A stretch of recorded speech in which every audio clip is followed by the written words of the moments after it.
morning, everybody. I'm so excited to be here today. Thank you for coming out in this weather and such an early morning. Today I am going to talk to you about building a community of respect and consent. And I think this is important to start young and to continue throughout somebody's life. I am the Sexual Health Education Manager at Shore Center. I've been a sexual health educator for over 15 years. I use the pronouns she and her, and I also teach at the University of Waterloo. So I have the opportunity to see children and teens grow and then move on to post-secondary education as well. So that's also a very interesting insight that I get. So at the Shore Center, we think it's really important to engage as many people as possible. So we try to have a comprehensive website as well because we know it's hard for parents to get out to come to these talks, for instance. So if you go to our website, we have a very specific section for parents, for instance, that has lots of information there, and it's another way for you to get resources, to communicate, to engage.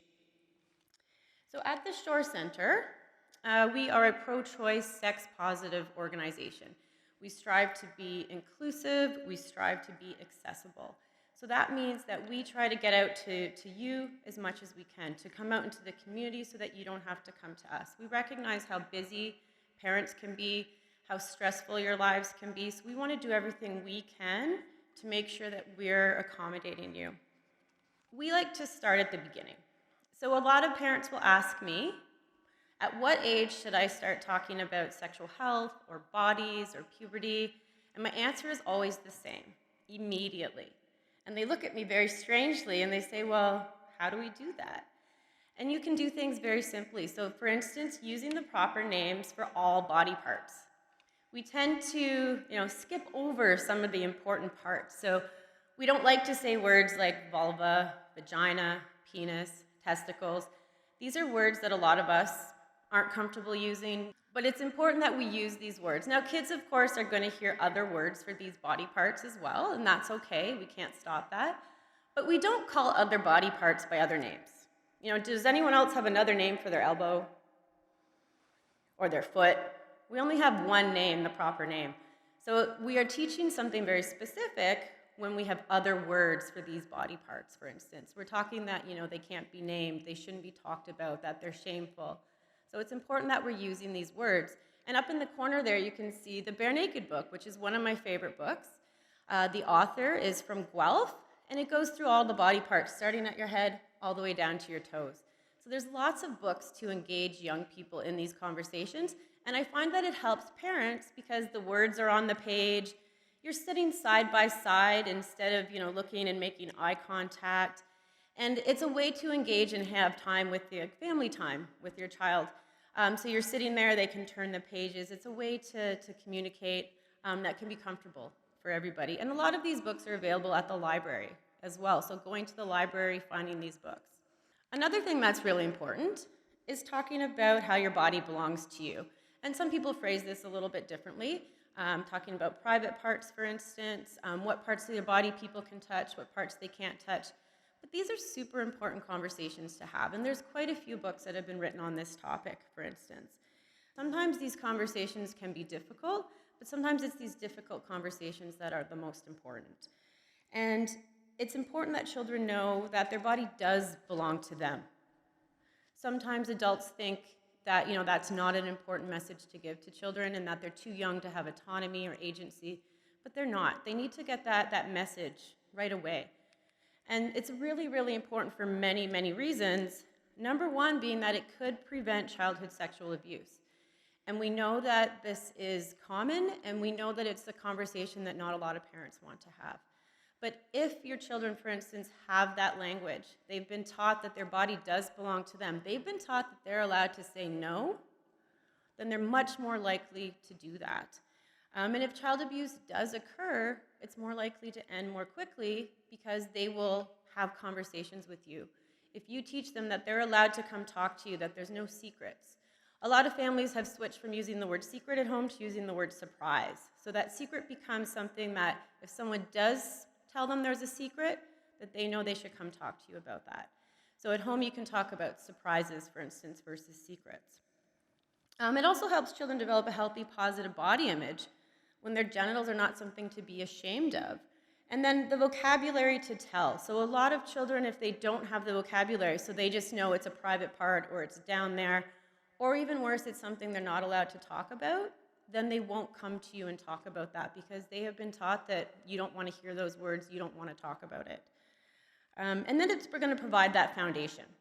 So sexual health education, I feel, should continue throughout a person's life, but you need those basics right at the beginning. So if you don't have words for anatomy, how do you continue on with that sexual health education, for instance? And this happens to me every day in schools where I'm trying to teach puberty maybe in grades 5 or grade 6, but people don't have the language yet. And this is something that they should be learning early on, probably at home. They will also learn it in the schools, but I think it's really important for the parents and the schools to work together. And then everybody will have a little bit more information and feel more safe. So teaching children consent. And for some people, consent is a word that they don't think they should talk to children about, but you can use the word consent with kids. They're probably hearing that word a lot, so this is something that in the media we've been talking about a lot, for instance. So it's a word that they have probably heard, and maybe a word they're not quite sure what it means. So that's why it's important to talk about it. So just like adults get to decide who touches them and how, children should be able to decide these things as well. So it might seem a little strange at first, but ask your child before you touch them. So a lot of us just assume that that's my kid. I can hug them, I can kiss them, I can tickle them, I get to do that if I want to. But have you ever thought that, hey, wait a minute, maybe your child isn't enjoying that at the moment? Think about yourself. Do you always want a hug? Do you always want to touch somebody? Maybe you have good days and bad days. Maybe you're somebody who would rather, have a little bit more space. And children are the same. Everybody's unique. Everyone has a different personality. Everybody has a day when, they're feeling they need that connection and days when they don't.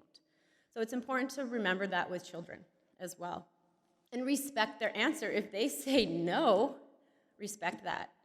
And that can be really hard. So I often get brought up, well, what about if grandparents come over or extended family? How can I tell grandma that she's not allowed to hug my child without asking first? So having those conversations with other family members, with friends, so that they understand. Explain to them why you're doing this. That children get to decide what happens to their body.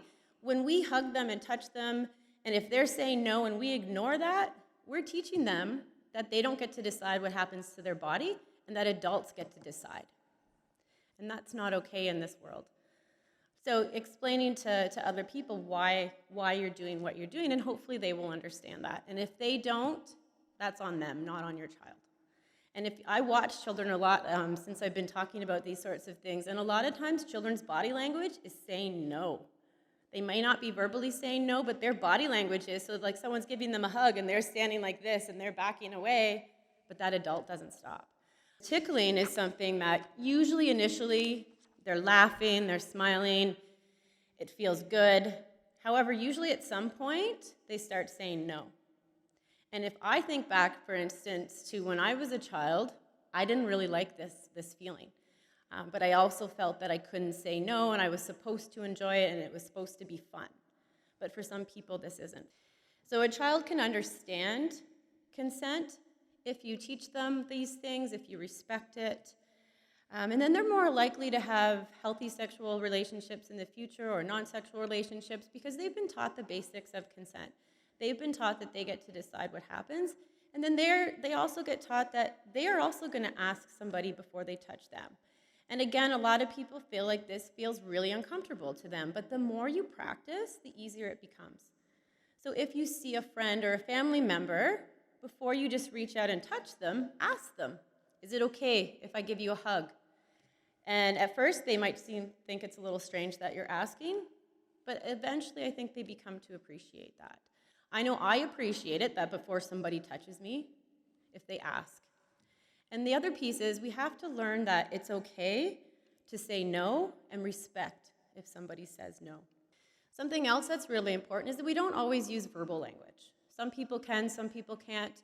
So it's important to teach children facial expressions, body language. There's books around this as well, where you can get books. I actually got some recently. They're board books for young children. And it has different babies' faces. And the faces have different expressions on them. And you work with your children and say, oh, how do you think this person is feeling right now? And building empathy. So asking children, how do you think this made this person feel? How do you think they felt when you pushed them on the playground? Or how do you think it made them feel when this person didn't want to share with them? Asking those questions and getting them thinking about other people's feelings can be a really, really important piece. So we don't need to wait until they're older to do these things. And of course, we need to model all of this behavior. And this can be hard. And a lot of times when we are feeling stressed, when we don't have very much time, it's a lot more simple to just say, do what I say, and not actually model the behavior. But we know through research that children are going to model the behavior that you're modeling versus doing what you're telling them to do a lot more often. So it's important to do this. So for instance, also something very simple, ask before you post your child's picture on social media. A lot of parents take a lot of pictures of their children and automatically they post it up on social media or on the internet. So if you start asking them and showing them, this is the picture I took, do you mind if I share this? That's going to set the example that that is something that they need to do. So when they are older, when they are teenagers, when they're in high school, that might be something they've already come to automatically do. Think about, okay, here's this picture. Should I post this online? Should I do that without asking somebody? So you're setting the tone right off the bat. This is something I feel really strongly about. We do not trust our feelings very much anymore. You know those gut feelings that you get in your stomach that is telling you that something's not right? We're not really taught to listen to those feelings anymore. And I think we can teach children right off the bat again that this is something that's really, really important. And if that's how you're feeling, it's important to recognize and to listen to that. And this goes for everybody, not just children. I think as adults, we've forgotten how to listen to our bodies. And years and years, centuries ago, this was a really, really important thing for survival. We had to listen to those feelings. And often those feelings are right. It's also important to teach children how to show affection. So this reminded me, did anyone see Anne of Green Gables? Gilbert pulling Anne's braid and calling her carrots. And this was because Gilbert liked Anne. This is not how we show affection. So teaching people that it's important if you do like somebody that you don't tease them, you don't pick on them, you don't bully them, you don't push them in the playground. So how do you show affection? How do you show somebody that you like them, you want to be their friend, you want to learn more about them without bullying them or showing bad behavior? And then, of course, as I mentioned, teaching someone how to handle a no or how to handle rejection. None of us like rejection. It's something that we try to avoid, but it can be really, really important. So if you do ask somebody for a hug and they say no, does that mean they don't like you, they don't want to be your friend? Usually it just means that at that moment, they don't want to be touched, they don't want a hug. So teaching people what that means. And we all need to learn how to handle rejection a little bit more. And we all need to recognize that there's more than one way of saying no. So it's not just a verbal no, it can be many other ways. So saying maybe not right now, or maybe later, or I have to do something else. So anything that people are saying should be recognized as a no. So talking again to kids about these things. And there's lots of books again that are going to talk about these things. This was something I actually asked my university students, and I've asked them many times. What is something that you wish you had been taught or not taught growing up? And their answer has always been, their number one answer, politeness conditioning. They were taught that they had to be polite, that they weren't supposed to hurt other people's feelings, and they were supposed to put other people's feelings first. So what often happened is that put them in positions where they were doing things that they didn't want to do because they wanted to make somebody else happy. And a lot of them really look back on that as something that really upsets them, really scares them, and they felt really set them up for things in their life that they aren't very happy about. So when people aren't taking no for an answer, we are taught in our society to let them down nicely.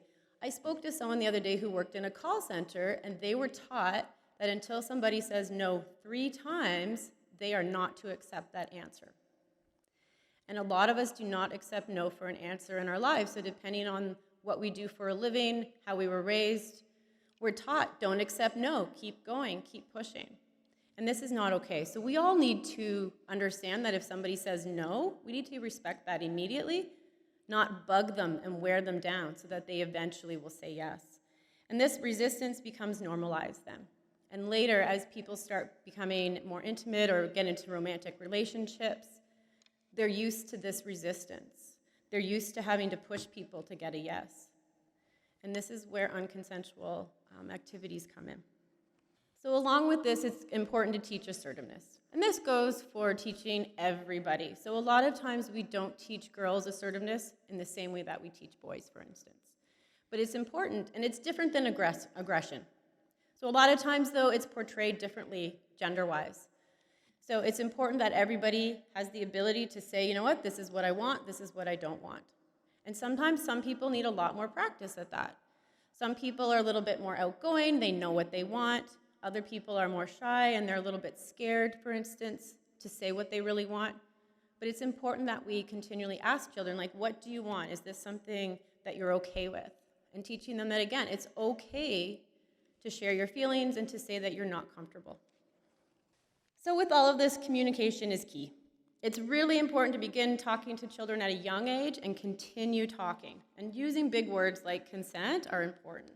And co-viewing. So as Teresa was saying, a lot of families have a lot more screen time now. So if they're using a lot of screen time, co-view with them. See what they're looking at. See what they're watching.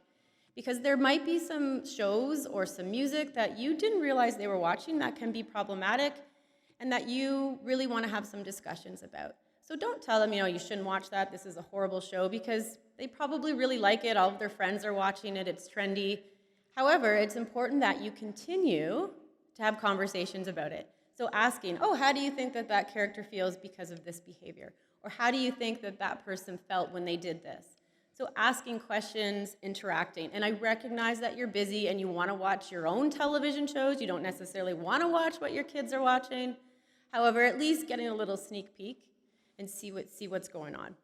A lot of times what I hear when I talk to kids, their questions starts with, I saw on the internet, because they are on the internet constantly. And sometimes parents will say to me, well, my child doesn't have a phone, but usually their friend has a phone. So it's important that they recognize that not everything that you see on the internet is true, and often things on the internet are not true. So critically thinking about, is this true? Is there another answer? Those kinds of things. Because really, even if we're not teaching children sexual health, they're getting a sexual health education from the media. They are seeing things that we maybe don't want them to see. They're seeing all these images, even in the lineup at the grocery store, on the cover of those magazines. They are seeing things that are maybe confusing, that they're not understanding, and when we don't talk to them, they don't get to talk that through and hear what your values are around that, especially now with the Me Too campaign happening. A lot of times children are hearing about this, but they don't know what it means. So it's important to continue having those really difficult conversations. What does #MeToo mean? What does pornography mean? So it can be really hard for parents to think about their child watching pornography, but we do know that a lot of young people are watching it, and it's because they're curious. They want to understand what bodies look like. They want to understand how relationships work, how sex works, and that's why they're watching all of these things. So having those conversations with them so that you can tell them what your values, what your beliefs are, and explain things to them. And it can be a really difficult conversation, but a really, really important one. And thank you very much for listening today.